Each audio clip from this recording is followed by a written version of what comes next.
আসসালামু আলাইকুম রহমতুল্লাহ। দেশ ও প্রবাস থেকে যারা ভিডিওটি দেখছেন সকলকে শুভেচ্ছা জানাই।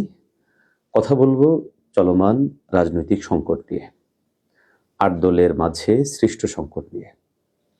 এ বিষয়ে কথা বলা এবং বেশ কিছু তথ্য আপনাদের সাথে এই জন্যই শেয়ার করা জরুরি, কারণ ইতিমধ্যেই এই সংকটকে কেন্দ্র করে বিভিন্ন ডালপালা ছড়াতে শুরু করেছে। পারস্পরিক বিরোধ সেটা আস্তে আস্তে এমন একটা পর্যায়ে যাচ্ছে, সেটা নোংরামি পর্যায়ে যাচ্ছে। তো যার জন্য আসলে এই বিষয়টা স্পষ্ট হওয়া দরকার। দর্শক, আপনারা নিশ্চয়ই জানেন ২৪ পরবর্তী বাংলাদেশে তৃণমূল পর্যায়ে একটা আবহ তৈরি হয়েছে, যেখানে মানুষ পরিবর্তন চায়। যাদেরকে ক্ষমতা দেখেছিল তাদের বাহিরে একটি শক্তিকে দেখতে চায়। এক্ষেত্রে পীর সাহেব চরমোনাই সহ এদেশের ইসলামপন্থী, বাংলাদেশপন্থী এবং দেশপ্রেমিক শক্তি একটা জাগরণ তৈরি করতে পেরেছে, যেখানে ইসলাম, দেশ এবং মানবতার স্লোগানকে সামনে রেখে গোটা দেশে একটা নবজাগরণ তৈরি হয়েছে, যেটা আমরা তৃণমূল পর্যায়ে গিয়ে সেটা পৌঁছেছি। আপনারা এটাও জানেন যে ইসলামী আন্দোলন বাংলাদেশ এবং সমমনা বাংলাদেশ খেলাফত মজলিস, জমিয়ত উলামা ইসলাম সহ উলামা ইকরামদের বৃহৎ এই প্ল্যাটফর্মগুলো অনেকদিন থেকেই এই জাগরণটা তৈরি করার চেষ্টা করেছেন, এবং এর মধ্যে অন্যতম উল্লেখযোগ্য যে টার্গেট ছিল সেটা হচ্ছে এদেশের মানুষকে ইসলামকে ক্ষমতায় নেওয়ার স্বপ্ন দেখানো, যেখানে ধর্ম বর্ণ নির্বিশেষে বাংলাদেশে বসবাসকারী সব ধর্মের, সব জাতের, সব অঞ্চলের মানুষের অধিকার প্রতিষ্ঠিত হবে। সেখানে দীর্ঘদিন পর যুক্ত করা হয়েছে বাংলাদেশ জামাত ইসলামীকে, যুক্ত করা হয়েছে আরো সমমনা জাগ বা আরো কিছু দলকে। সবকিছু ভালোই চলছিল এবং বলা যেতে পারে এই সম্ভাবনাটা যত দিন যাচ্ছিল তত আরো ব্যাপক হচ্ছিল। কিন্তু কিছুদিন যাবৎ এই সম্ভাবনা ধীরে ধীরে বলা যায় ম্লান হওয়ার পথে, এবং এর পিছনে দায়টা আসলে কি?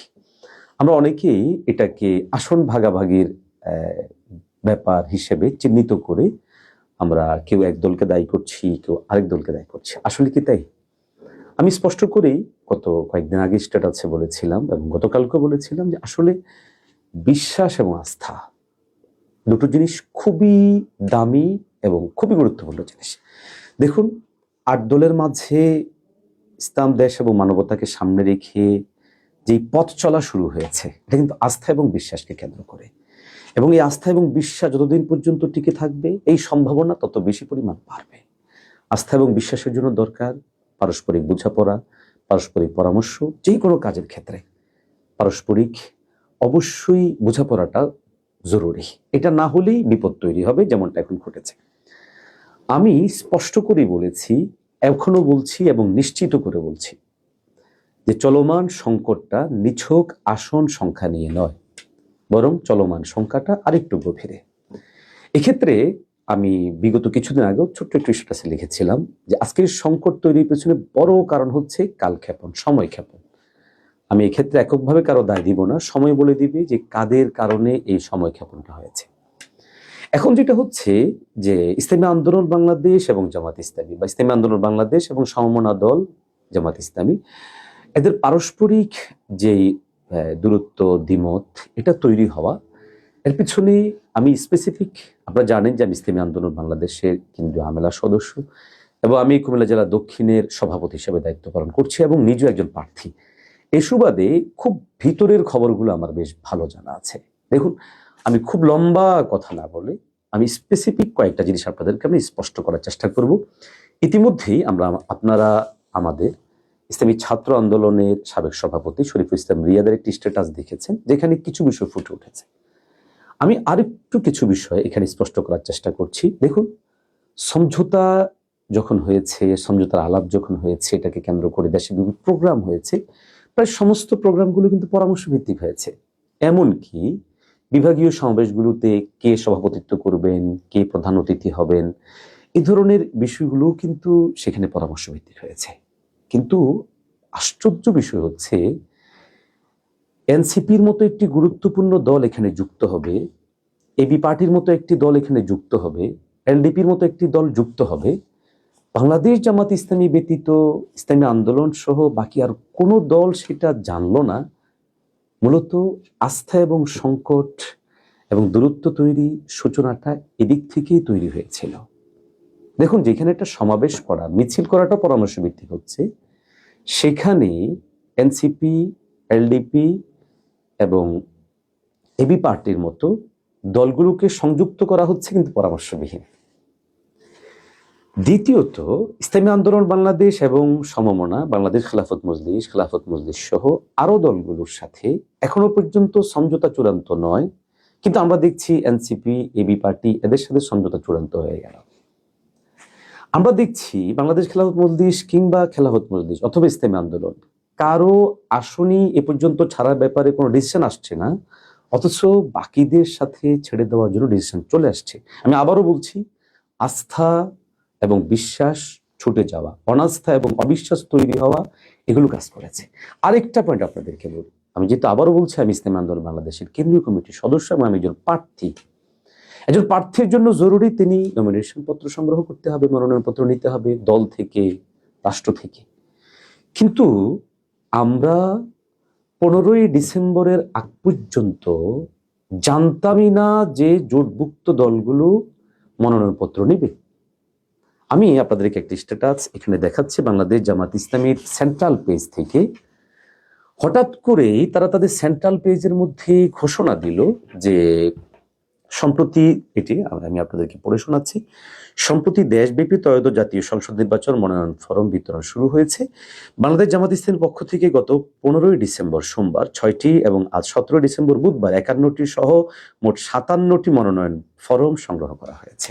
আমি বিনয়ের সাথে বলবো, আমাদের যে সমস্ত অনলাইন অ্যাক্টিভিটি জামাত ইসলামীর পক্ষ হয়ে ইসলামী আন্দোলন বাংলাদেশের উপর কিংবা আমাদের বাংলাদেশ খেলাফত মজলিস ও খেলাফত মজলিসের উপর দায় চাপানোর চেষ্টা করছেন, আপনারা আপনাদের কেন্দ্রীয় দায়িত্বশীলদেরকে প্রশ্ন করুন যে আপনারা যে ঘোষণা দিয়েছিলেন, এই যে ঘোষণা, এই 57টা মনোনয়ন ফরম সংগ্রহ করার ক্ষেত্রে কি আদৌ সহযোগী সমঝোতার সাথে অংশীদার যারা তাদের সাথে কথা বলেছেন কিনা?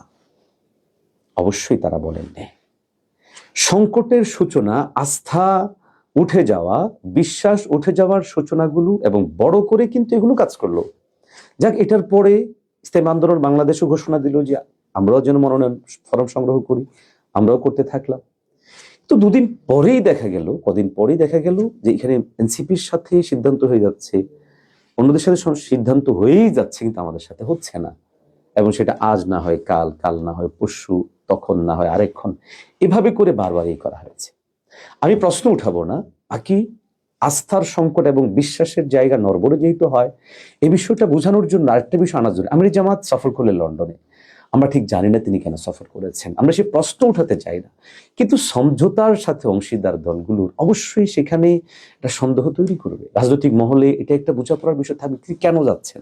কারণ তারা বিএনপির দীর্ঘ 24 বছরের মিত্র ছিলেন, ক্ষমতার অংশীজন ছিলেন, আন্দোলন সংগ্রামে একই সাথে ছিলেন। আজকে যখন আমাদের মূল প্রতিপক্ষ বিএনপি এবং তার প্রধান থাকছেন লন্ডনে, সে লন্ডন সফর একাধিকবার করেছেন আমিরে জামাত, সেখানে সমঝোতার সাথে শরিক দলগুলো জানেই না কি ঘটছে।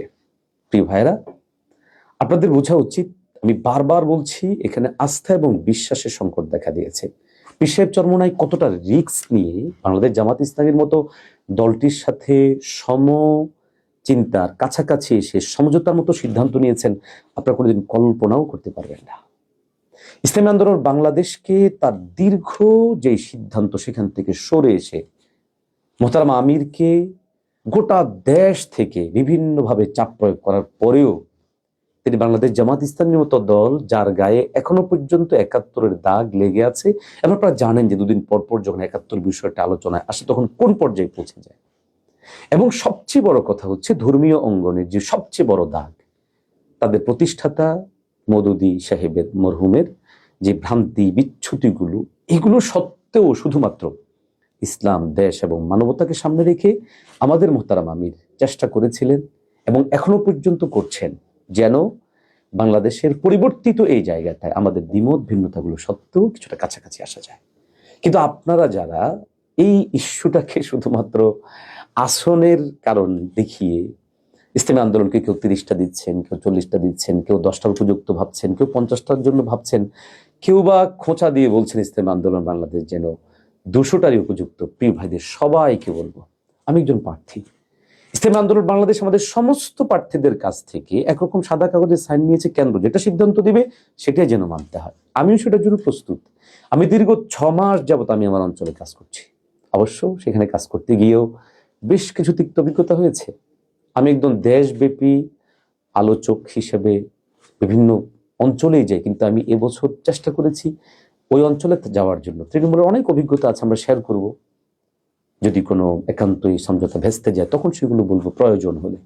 কিন্তু আজকে শুধু এতটুকু কথা বলি, শুধুমাত্র আসন ভাগাভাগি, কিন্তু ক্ষমতার ভাগাভাগির জন্যই আজকের এই সংকট নয়। এই সংকট অনাস্থা তৈরি করা, অবিশ্বাস তৈরির জন্য, আর অনাস্থা এবং অবিশ্বাস তৈরির জন্য সবচেয়ে বড় ভুল এবং ভূমিকা পালন করছে বাংলাদেশ জামাত ইসলামী। আমি দৃঢ়তার সাথে বলছি, এবং সেটা করেছে তাদের মৌলিক 2টো পয়েন্টকে সামনে রেখে। নাম্বার 1, কোনো প্রকার পরামর্শ ব্যতি রেখেই তারা দেশব্যাপী নমিনেশন ফরম সংগ্রহ করা। নাম্বার 2, বিশাল গুরুত্বপূর্ণ সিদ্ধান্ত এনসিপি, এবি পার্টি, এলডিপির মতো দলকে সংযুক্ত করা। আমি বলছি না যে এই দলগুলো সংযুক্ত করাটা দোষের, মোটেও না। দলগুলোকে সংযুক্ত করেছে ভালো, কিন্তু সংযুক্তির আগে তো পরামর্শ করা দরকার ছিল, কথা বলা দরকার ছিল, কারণ এই সিদ্ধান্তটা ছোট সিদ্ধান্ত নয়। আপনারা সবাই প্রশ্ন করছেন ইসলামী আন্দোলন বাংলাদেশ কয়টা আসন নিচ্ছে, কয়টা আসন নিবে, কয়টা আসনের জন্য তাদের জ্বালাবো।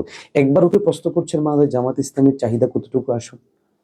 তাদের সেক্রেটারি জেনারেল তো অলরেডি বলেছেন 200 আসন নিবেন, 100 আসন ছাড় দিবেন। আপনারা কি এখানে পর্যালোচনা করতে পারেন না যে ঠিক কি কারণে তাদের 200 নিতে হবে, এবং এই 200 নেওয়াটা কি খুব বেশি একটা বাড়াবাড়ি হয়ে যাচ্ছে না? এরপরে অপরাপর যে সমস্ত দলগুলো আছে, এই দলগুলোর অনেকগুলোর ব্যাপারেও তো এই কথা চালু আছে যে এগুলো তাদের বি পার্টি কিনা। যেমন এবি পার্টি তো অলরেডি জামাত থেকে আসা তাদের যে যিনি প্রধান আছেন মঞ্জুর সাহেব, তিনি তো ছাত্র শিবিরের লোক, জামাতের লোক ছিলেন, এসেছেন। প্রয়োজন সাপেক্ষে আওয়ামী ওই সময়টাতে বিকল্প হিসেবে দাঁড় করাতেও পারেন। আরেকটি দল যেটা আছে বাংলাদেশ ডেভেলপমেন্ট পার্টি, এটাও তো সবাই বলেন যে এটা তাদের বিকল্প পার্টি, বি পার্টি। একইভাবে এনসিপি কেউ কেউ সেটা বলছে। আমি জানি না ঠিক ব্যাপারগুলো কি, যদি সেটাই হয় তাহলে নিজেদের দাবি কিন্তু 200, পাশাপাশি এনসিপির জন্য আরো 30টা, এবি পার্টির জন্য কিছু, বিডিপির জন্য কিছু, এলডিপির জন্য কিছু। তাহলে দিন শেষে আসলে সমঝোতার জন্য যারা সর্বোচ্চ পরিমাণ ত্যাগ করে বিগত 1 বছরের অধিক সময় জুড়ে কাজ করে যাচ্ছেন বিকল্প একটি স্বপ্ন নিয়ে, তারা কি কিন্তু কথা বলবে না? তারা কি একটু করে প্রশ্ন উঠানোর যৌক্তিকতা নাই? আপনারা যারা ফেসবুক স্ট্যাটাসে তিরস্কার করছে ইসলামী আন্দোলন বাংলাদেশকে, কিংবা বিভিন্নভাবে ব্যঙ্গ বিদ্রুপ আসবার জন্য, পরিষ্কার করে বলি, ইসলামী আন্দোলন বাংলাদেশ প্রয়োজনে একা নির্বাচন করবে ইনশাআল্লাহ। প্রয়োজনে সেক্ষেত্রে সমমনা সমচিন্তা দলকে একা নির্বাচন করব। একটি আসনও যদি আমরা না পাই সেক্ষেত্রে আমাদের কোনো আফসোস থাকবে না। তবে ইতিহাস অবিশ্বাসীদের এবং আজকের দিনে যারা অনাস্থা তৈরি করলো এই প্রজন্মের এবং আমাদের হৃদয়ে যারা দাগ দিল, ইনশাআল্লাহ তাদেরকে ক্ষমা করা হবে না। সম্ভাবনাকে যারা নিঃশেষ করে দেওয়ার জন্য ভিতরগতভাবে ভিন্ন রাজনৈতিক বিভিন্ন ধরনের প্রচেষ্টা চালিয়েছেন, ইতিহাস তাদেরকে ক্ষমা করবে না। ক্ষমতা আমাদের উদ্দেশ্য না, আমরা চেয়েছি দেশের পরিবর্তন, বাংলাদেশে একটা নতুন জাগরক শক্তি তৈরি হোক।